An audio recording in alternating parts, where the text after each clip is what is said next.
Bonjour, bienvenue à tous. Ce matin, nous nous préparons à entendre des paroles, des prières. Une seule parole est nécessaire, elle dit « Ephata, ouvre-toi ».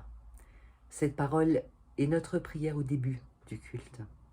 Ephata, que tes oreilles s'ouvrent à la parole de Dieu, que ton regard s'ouvre à la présence de Dieu, que ton esprit s'ouvre à l'intelligence de Dieu, que ton cœur s'ouvre à l'amour de Dieu.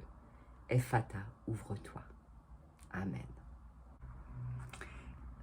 C'est dans l'Évangile selon Jean au chapitre 9 que je lis quelques versets. Sur le chemin, Jésus voit un homme qui est aveugle depuis sa naissance. Les disciples de Jésus demandent « Maître, cet homme est aveugle depuis sa naissance. Donc, qui a péché, lui ou ses parents ?» Jésus répond « Ni lui ni ses parents. Mais puisqu'il est aveugle, on va reconnaître clairement que Dieu agit pour lui.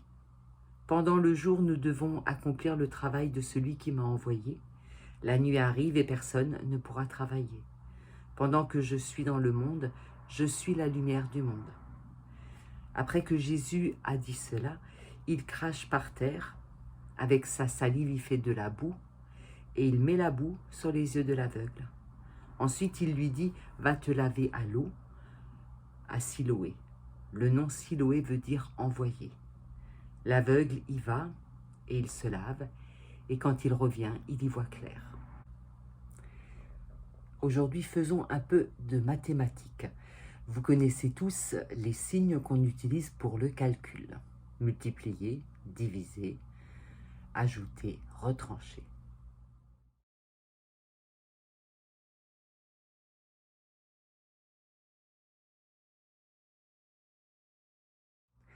Avec ces 4 signes utilisés en mathématiques pour le calcul, on peut relire, je crois, l'histoire de cet homme que Jésus et ses disciples rencontrent ce jour-là au bord du chemin.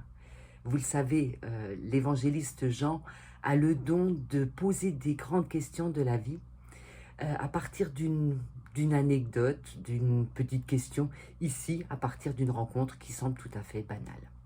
Avec cette précision, tout de même, cet homme est aveugle depuis sa naissance qui est répétée.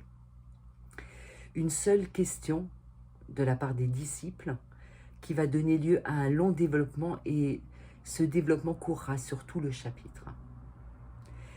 Alors, à quel signe mathématique pensez-vous quand vous lisez la réaction des disciples quand ils voient cet homme aveugle depuis la naissance? Spontanément, on pense à celui-là.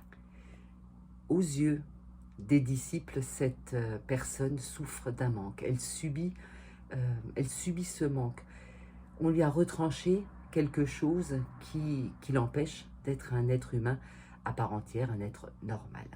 Mais les disciples ne s'arrêtent pas au signe moins. Ils veulent aller plus loin. Ils veulent comprendre pourquoi cet homme est aveugle, et ce, depuis sa naissance. Il y a là quelque chose qui les interroge. L'humain est la seule espèce humaine qui essaye d'expliquer le malheur. Pourquoi une personne est-elle malade? Pourquoi est-elle aveugle, en l'occurrence? Et très vite, le réflexe humain, c'est de caler dans cet inconnu, dans ce qu'on ne peut pas expliquer, l'action d'une divinité. On se dit, c'est Dieu qui l'a voulu. Et comme c'est une épreuve, la cécité ou autre chose, la maladie, on se dit qu'en fait, c'est une punition. L'humain doit expier quelque chose. Il a forcément fait quelque chose de travers pour mériter ce handicap, le fait qu'il soit atteint dans son corps. Et très vite, on ajoute le concept de faute. On se dit que c'est Dieu qui l'a voulu, qui a envoyé cette épreuve à la personne parce qu'elle l'a méritée. Les disciples, comme bien des personnes autour de nous, comme nous peut-être aussi, ajoutent à ce signe du moins, à ce signe négatif, un autre signe mathématique, celui de la division. Les disciples divisent qui a fauté, qui a fait l'erreur, qui a commis cet acte, dit cette parole, qui a apporté cette difficulté dans sa vie. Est-ce que c'est lui? Est-ce que ses parents?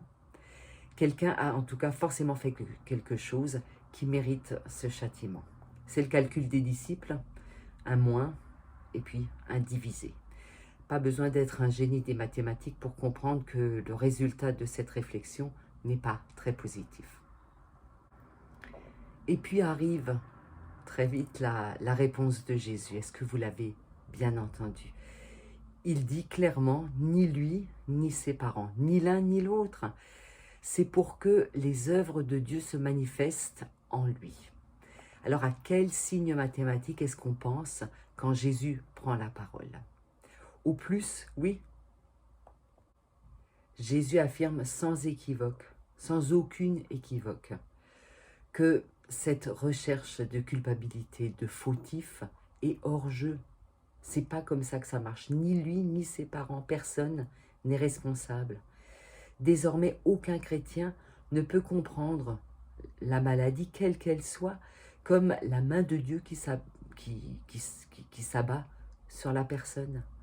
Aucun chrétien ne peut voir dans la maladie ou dans le handicap un retour de bâton, une punition. Et je crois qu'il faut qu'on entende cette affirmation catégorique telle que Jean nous la rapporte. Personne n'est responsable, personne n'est coupable de ce qui lui arrive. Personne ne mérite d'être malade ou handicapé. Et Jésus affirme même que cette personne, cet homme malade dans cette histoire, apporte un plus. C'est par lui que l'action de Dieu va être révélée, qu'elle va être manifestée. Les œuvres de Dieu vont être visibles grâce à lui. C'est une affirmation extraordinaire que Jésus fait là. Là où les disciples seraient passés à côté en le regardant vite fait, Jésus inclut l'homme aveugle dans leur histoire et fait de lui un personnage plus qu'actif, celui qui parle de Dieu. Et la suite du chapitre va vraiment nous montrer ça. Il va être au centre de tout le développement. Jésus en est quasiment un personnage secondaire. Lisez le reste du chapitre chez vous. Vous verrez ces allers-retours entre les témoins, l'homme aveugle, les parents de l'homme aveugle, les autorités. Et c'est vraiment lui qui est au centre. Preuve de ce que Jésus annonce à ce moment-là. Un homme à qui il manque quelque chose, sur lequel on se pose de sérieuses questions sur sa moralité ou sur sa relation à Dieu, c'est lui qui va être le personnage clé de l'histoire. Les personnes en situation de handicap ne sont pas un moins parce qu'ils sont à la charge de la société ou à charge de leur famille ou parce qu'ils sont une contrainte permanente. Ils sont un plus aux yeux de Dieu. Mais plus encore, ils utilisent un autre signe. Ils utilisent le multiplier. Ce signe de la multiplication, je crois que c'est précisément celui-là que Jésus développe dans ce texte, à la faveur de la rencontre avec un aveugle né. La présence de cet homme en particulier et de toutes les personnes qui sont en situation de handicap fait germer en nous, aux personnes qui les côtoient, des qualités, des ressources, des aptitudes qu'on n'imaginait pas avant de les voir s'épanouir à leur contact. D'abord, par leur existence seule, les personnes en situation de handicap nous interrogent sur le fantasme de l'homme complet, de l'homme idéal et parfait, de l'humain idéal et parfait. Il n'existe pas cet homme-là. Eux le montrent davantage, mais en définitive, qui peut se prétendre complet, qui peut se prétendre parfait et idéal sans faute? Côtoyer des personnes en situation de handicap ne laisse pas indifférent. Au contraire, ça change, ça nous transforme, ça nous fait évoluer, ça nous révèle autre chose en nous, autre chose en eux. Et en définitive, ça multiplie notre humanité. C'est un plus extraordinaire de les connaître et à leur contact, une façon de multiplier la vie. Ils nous apprennent à être véritablement humains comme Dieu l'a voulu pour nous dès le début. Nous prions. Père, sans ton évangile, nous sommes dans la cécité et la confusion. Nous prêtons attention à ce qui brille, à ce qui est haut placé, à ce qui fait du bruit, alors que toi tu nous invites à retenir ce qui est vrai, ce qui est discret, ce qui est silencieux. Ouvre nos yeux à ta lumière, qu'elle nous aide à faire la différence entre le factice et l'authentique, l'urgent et l'important, entre nos pensées et ta volonté, notre argile et ton évangile. Amen. Ce que tu as vu, ce que tu as entendu, ce que tu as vécu, ne le garde pas pour toi. Reprends-le, rumine-le, répète-le. Tu es témoin de l'Évangile. Et bonne journée à tous.